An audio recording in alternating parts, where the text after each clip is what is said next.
You're watching Explaining Africa. We don't just report the news, we help you understand it. A controversial statement from one of Nigeria's most prominent Islamic clerics is generating intense conversation across the country. Here are the full details and what you need to know.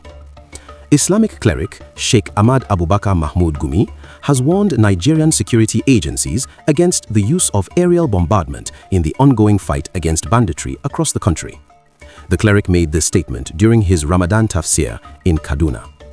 While speaking, Gumi expressed support for the creation of the Nigerian Forest Security Service, a proposed specialized force designed to combat criminals hiding in Nigeria's forests. However, he insisted that bombing forest areas is not the right approach, arguing that such operations put innocent lives at serious risk. The statement has drawn widespread attention, with Nigerians reacting sharply on both sides of the argument. Now, let's walk through what Sheikh Gumi actually said. Speaking during his Ramadan tafsir session in Kaduna, the cleric addressed the issue of banditry directly. He acknowledged that bandits have become more violent and more organized in recent times and said that tackling them requires strong and coordinated action. However, he argued that the methods being used must avoid harming civilians. He pointed out that many non-combatants, ordinary people, live within or around the forest communities where bandits operate. This, according to him, makes airstrikes highly dangerous because they do not distinguish between criminals and innocent residents. To back up his argument, Gumi referenced the deadly airstrike in Tudun Biri in the Igabi local government area of Kaduna State. In that incident, over 100 residents were reportedly killed during what was described as a mistaken airstrike carried out by the Nigerian Air Force. Gumi described that tragedy as a painful example of why bombing forest zones should be reconsidered. Despite these concerns, the cleric made it clear that he was not calling for softness towards criminals. He stated that the proposed Nigerian Forest Security Service must still use firm and decisive force against bandit groups, but he insisted that such force must be applied in a way that protects civilians. And he went further, alleging that external influences were helping to strengthen bandit groups across the country. He warned that if these groups are not urgently checked, they could transform into full terrorist organizations. Gumi then renewed his long-standing call for dialogue and other non-military measures to be used alongside enforcement operations, stating that, in his words, sustainable peace cannot be achieved through force alone. Two key positions stand out from Gumi's statement. On the Tudun Biri incident, he described the airstrike that killed over 100 residents as, quote, a painful example of why bombing forest zones should be reconsidered. And on the future of bandit groups, he warned that, quote, such gangs could transform into terrorist organizations if not urgently checked. These two statements sit at the center of everything he said, that Nigeria's current approach to banditry must change before more innocent lives are lost. Before we continue, if you want news from Nigeria explained clearly and professionally like this one, like this video and subscribe to this channel. Now, let's get into what you need to understand about this story. Now, to understand why this statement is generating so much conversation, here's what you need to know. Sheikh Ahmad Gumi is one of the most prominent and most controversial Islamic clerics in northern Nigeria. Over the past several years, he has repeatedly positioned himself as a voice calling for negotiation with bandits rather than purely military action.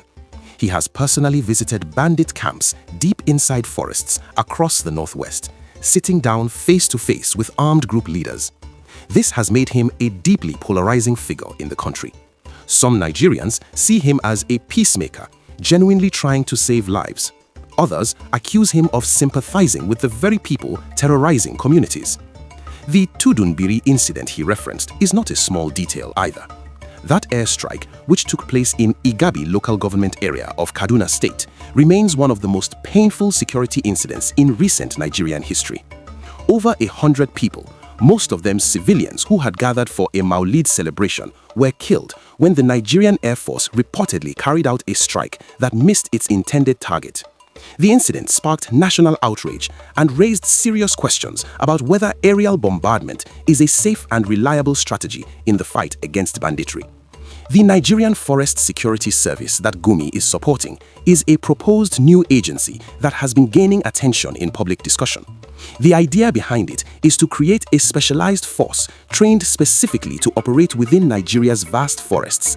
Forests where bandit groups have established hideouts that conventional military units have struggled to penetrate. What stands out here is that Gumi is not simply calling for soft measures. He is endorsing a new security structure, but one that operates on the ground rather than from the air.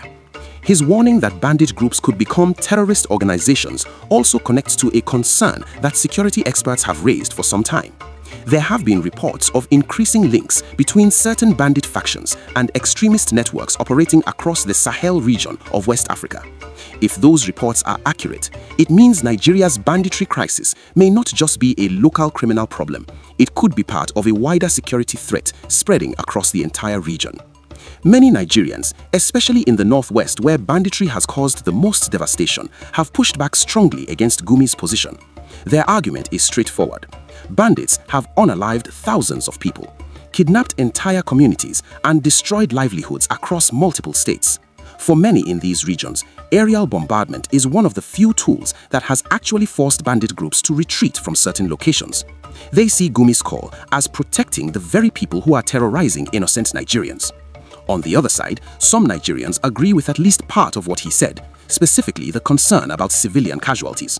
The Tudun Biri tragedy remains fresh in the minds of many, and there are those who believe that while bandits must be confronted with full force, the method of that force must be more precise to avoid killing the same people it is supposed to protect.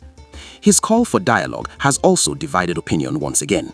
Critics argue that past attempts at negotiation produced no lasting results and instead emboldened criminal groups to demand ransom and continue attacking communities. Supporters of dialogue say that military force alone has also failed to end the crisis after several years, and that a combination of approaches may be the only realistic path forward. The Nigerian Forest Security Service proposal is still under discussion. Whether it moves forward, how it will be structured, who will lead it, and what powers it will carry are all questions that have not been answered yet. Gumi's public endorsement could add momentum to the conversation, but the final decision lies with the federal government and the National Assembly. The military's position is also worth paying attention to. The Nigerian Air Force and the broader defense establishment have consistently defended airstrikes as a necessary tool in the fight against banditry. Gumi's comments directly challenge that position, and whether any official response comes from the military or the Ministry of Defense will reveal a lot about how the government views this debate. On the ground, the situation across the northwest has not improved. Attacks on communities in Kaduna, Zamfara, Katsina, and Niger states have continued despite both military operations and past rounds of negotiation. Whichever approach Nigeria ultimately adopts, millions of people in these regions are still living under the daily threat of violence, and they are waiting for a solution that actually works. Gumi's allegation about external influences strengthening bandits also raises a serious question.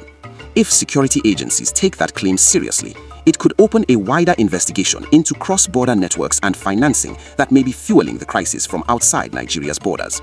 That is what you need to know about Sheikh Ahmad Gumi's statement warning against the use of airstrikes on bandits and his support for the proposed Nigerian Forest Security Service.